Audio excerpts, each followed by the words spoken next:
Hello, people of YouTube. My name is Steve Gray, and thank you for watching. If you're new here, please hit that subscribe button, turn on that notification bell, leave a like, and feel free to comment down below what you would like me to do for future videos / series you would like me to review. So today we are talking about Dr. Stone Season 1, Episode 12, and oh my god, I'm getting bored. Like really bored. I feel like we've been doing the same shit for the past 3 episodes. Oh, we find this material. Oh, we get this material. Oh, we get this material. And I'm sure the science buffs are loving it.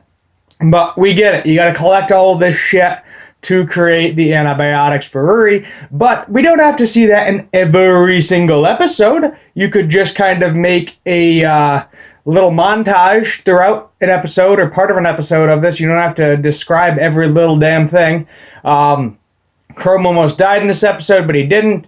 Genro got his silver spear, which is kind of cool, but the only reason Senku made the silver spear in the first place is because apparently when you get it close enough to sulfur, it turns black instantly, which is a good warning sign to get away from it because it's going to kill you. Let me see if I can scroll down to find this dude's name that I have here. Sorry. So Kaseki made gas masks for, I believe it was Chrome, Senku, and Genro in order to collect some sulfur, sulfate. Was it sulfur? I know it was similar to sulfur. Citric acid, there we go. Citric acid, type of acid that basically is near these hot springs that kills everything that touches it instantly, which is bad. Then we get to see some crows die. There's some crazy imaginary monster lady that Genro falls in love with because the water's emerald and pretty colored. But yeah, as I said, that's basically the gist of what goes on this entire episode.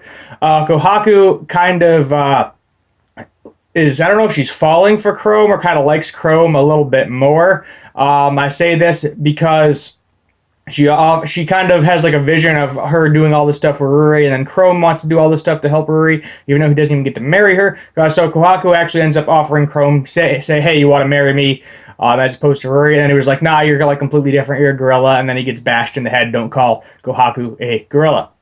Senku and Chrome have like a kind of falling out moment where Chrome is shown to have leadership skills as well, where basically he's like, nope, we're going to get this acid together, because if we both do it together, there's a better chance that we'll both live as opposed to you just doing it and dying, and then the world is going to be in a scienceless state again, and that we won't be able to advance.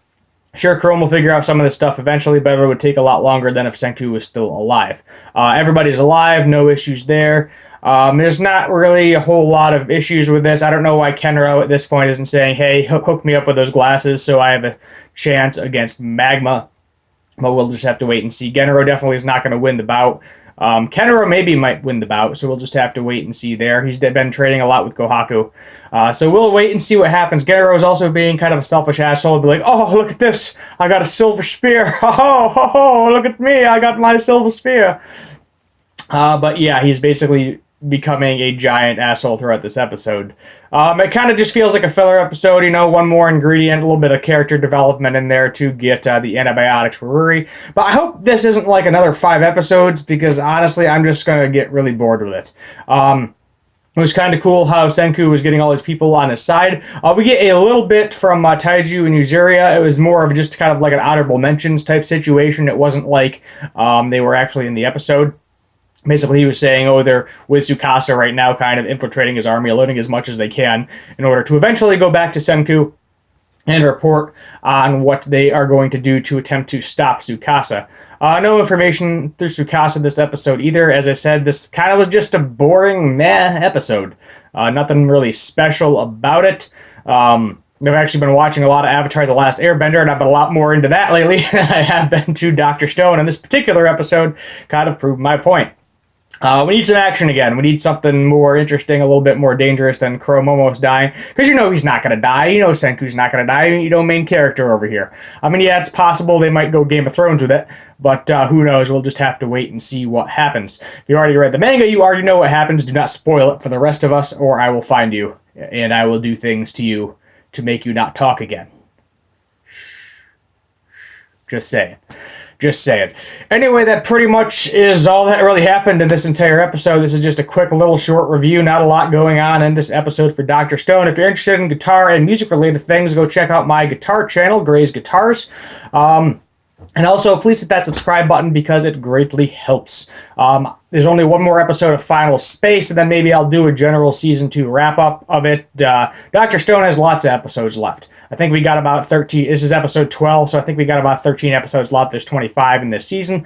And then My Hero Academia is coming out mid-October. I'll be reviewing that, Season 4. And also Rick and Morty, I believe, is coming out in November, so there'll be a couple other shows that I'll be taking a look at as well. If there's anything else you want me to review, as I said, leave a comment. I will do my best to take a look at it and see if it's something that I think is worth reviewing. And then more subscribers. So yay, more subscribers. Woo! One day I'll get a better camera. One day. But for right now, cell phone works. Doing the trick. I got 1080p, 30 frames a second. Nothing wrong with that. My name is Steve Gray. Thank you for watching. And as always, have a good one.